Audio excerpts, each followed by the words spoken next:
오늘 본문 말씀은 히브리서 1장 1절에서 2절을 보겠습니다. 1장 1절에서 2절 상반절까지만 보겠습니다. 옛적의 선지자들을 통하여 여러 부분과 여러 모양으로 우리 조상들에게 말씀하신 하나님이 이 모든 날 마지막에는 아들을 통하여 우리에게 말씀하셨으니 했어요. 거기까지만 오늘 보도록 하겠습니다. 히브리서는 기독교로 개종하였으나 다시 유대교로 돌아가려는 성도들을, 또 그러한 유혹에 갈피를 잡지 못하는 그 성도들에게 보내진 그런 서신입니다. 믿지 않는 사람을 주님 앞으로 인도하여 신앙 생활을 하게 하는 것도 참 힘이 드는데, 그래서 심지어 사도 바울 같은 이는 해산의 수고다라고 표현을 했어요. 그런데 다시 예전에 있었던 그 옛날로 되돌아가려고 하는 사람들, 또 이미 그 중에는 옛날로 되돌아간 사람도 있습니다. 그 사람들을 다시 돌이킨다거나 또 그 사람들을 다시 붙잡는 것, 그 갈등 속에 있는 사람들을 다시 세우고 굳건하게 한다는 것은 상당히 어렵습니다. 해산의 수고만큼이나 어렵다라고 이렇게 할 수가 있죠. 이렇게 힘든 일인데 오늘 우리가 살고 있는 뉴욕이나 저 한국 땅에도 지금 교회를 떠나 옛날로 돌아가는 무리들이 꽤 생겨나고 있기 때문에 우리가 히브리서를 다시 한번 살펴보면서 우리 주변을 돌아보고 더욱 믿음을 견고하는 일에 우리가 최선을 다해야 하겠습니다. 히브리서는 우리가 세문교회에 있을 때 그때 저녁 시간에 강해를 했었던 그런 내용입니다.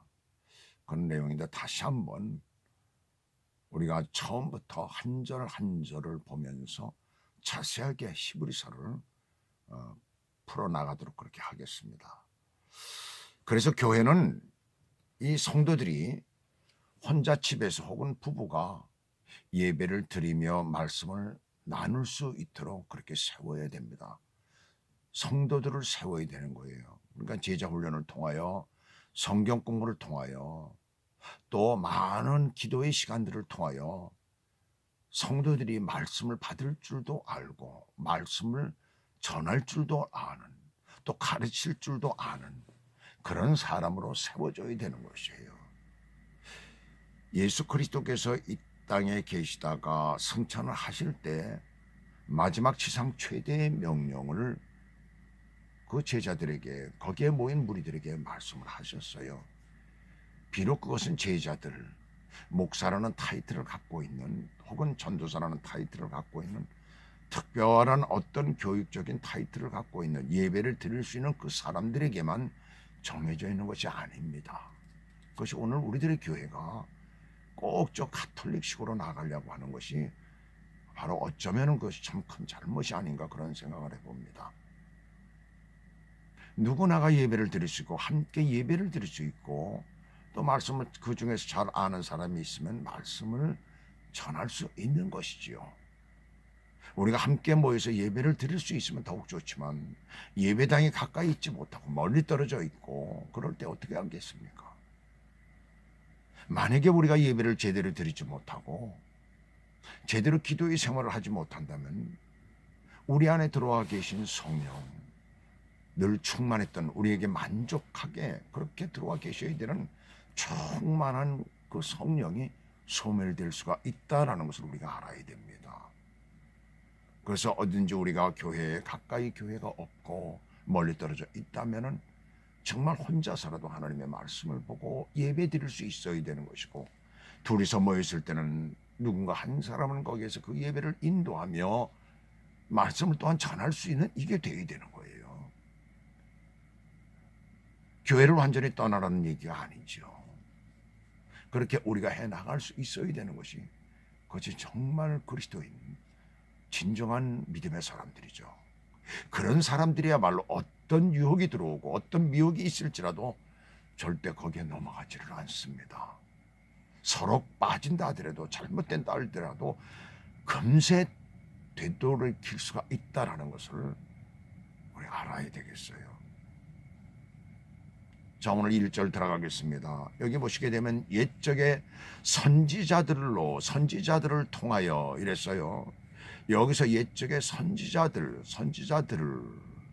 이 구약시대에 하나님께서는 선지자들을 통해서 여러 차례 여러 방법으로 이스라엘 백성에게 계시의 말씀을 주셨음을 여기서 밝히고 있습니다. 이 선지자라는 말은 헬라어로 프레피테스라는 말인데 미리 앞서 말하는 자라는 그런 뜻을 가지고 있어요. 그런데 이 말은 본래 히브리어 나비라는 그런 단어의 영어입니다.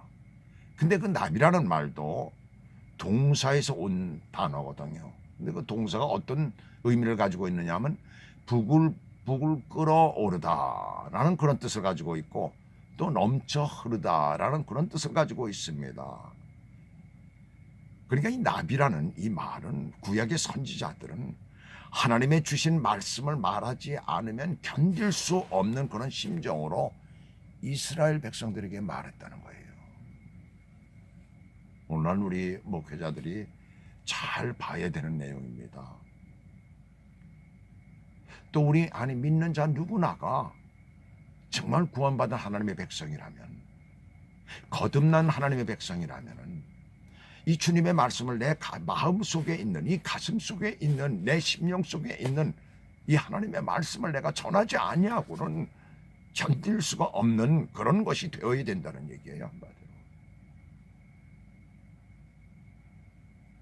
예수 믿지 않는 사람들을 보면 그들을 정말로 불쌍히 여길 수 있는 그런 심령이 되어야 되는 거예요. 어떻게 말씀을 전할 생각은 안 하고 자기의 건강을 위해서, 다른 일들을 위해서 그거에만 힘을 씁니까? 그럴 수 없잖아요. 그리스도인들에게 어쩌면 사명을 가진 사람들은 자기의 생명을 걸고라도 할 수 있는 그 자세가 되어야 되는 것입니다. 주님께서는 오늘 우리들에게 그것을 요구하고 계십니다.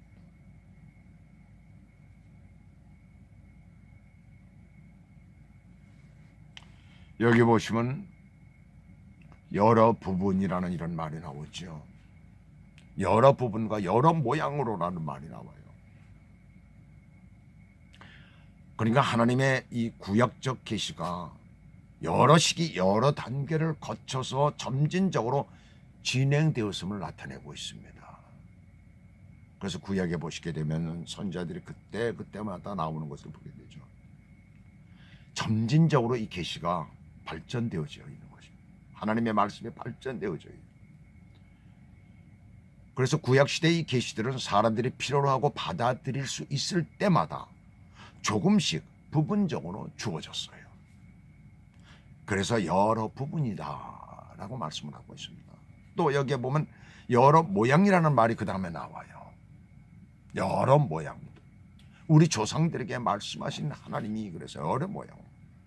여러 모양이라는 말은 다방면이라는 그런 뜻을 가지고 있습니다. 그래서 하나님께서 여러 가지 다양한 방법으로 말씀을 하셨다는 것이에요. 어떤 방법이에요? 꿈, 환상, 때로는 음성으로 직접 들려주시기도 하죠. 어떤 사람은 그래요. 그 음성을 들었다 그러면 사람의 음성이에요? 이래. 하나님의 음성은 경험해 본 사람만 합니다. 그 다음에 내적 갈등, 어떤 내적 갈등에 의해서 말씀을 하십니다. 또 천사들을 통해서 때로는, 또는 어떤 역사적인 사건들을 통해서, 사실들을 통해서, 또 어떤 혹은 사람들을 통해서 그렇게 말씀을 하십니다. 내가 어떤 일을 하지 않고 있을 때 어떤 사건을 만드실 수가 있고, 또 어떤 사람들을 보내주셔서 말씀을 하십니다. 여러 가지 방법을 통해서 말씀하신다는 얘기예요. 그 말씀을 듣지 않을 때 어떻게 되겠어요?